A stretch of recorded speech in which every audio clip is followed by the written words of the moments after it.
So I guess let's go into the Real Housewives era now, right? Because I watched firsthand how you navigated it in the equestrian world. Yeah.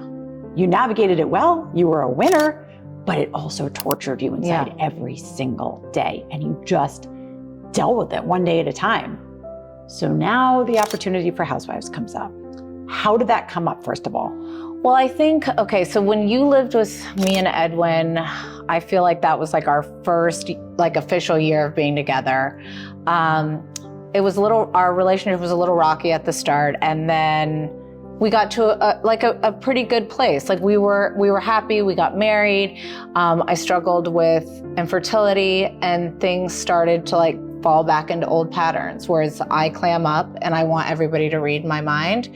And the more that I clam up, the more that he just would distance himself. And I would say when I booked Housewives, it was the worst that my marriage had ever been. And I felt like, okay, I've struggled with IVF. I've had all these miscarriages.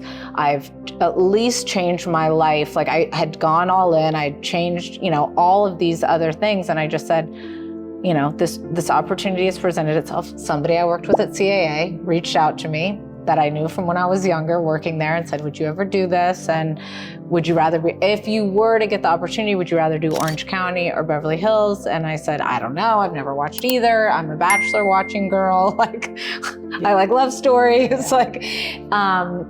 And they said, Beverly Hills is better for your business. Who knows if this was even true, but I was like, okay. And then the second I had my first on-camera interview, I told Edwin, I said, we're gonna book this. I'm telling you, I'm getting this job.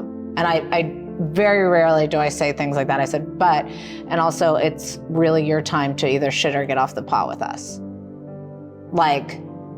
Cause I'm not gonna go in there and just fudge it. So we have to figure this out. I know that we haven't been connecting in the way that we need to connect. And to be perfectly honest, I don't even know that first season, I even can remember anything because it was so brutal.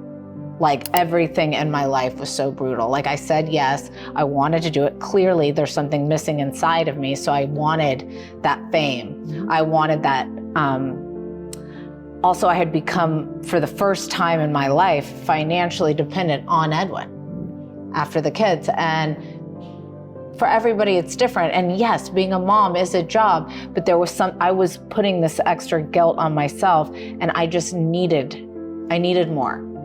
And All In was doing great, but not great to the point where I could do anything I pleased. And so I said yes. And it was hard. And I feel like if I went back and did it now with the amount of growth that I've had since then, I would be a completely different person. Because watching myself back, I realized, oh my gosh, I was like a shell of who I am now. Mm-hmm. And I think that's okay. I think that's what we have to realize. Every year, every circumstance, or my daughter having to have neurosurgery, or my, getting fired from Housewives, or all of these different things create us to be the person that we're gonna be. And it's once we actually just hunker down and say, this is who I am. Love me or hate me, this is who I am. I am not for everybody. And if I am, then I'm not for anyone. Yeah. Because then I'm fake. Right.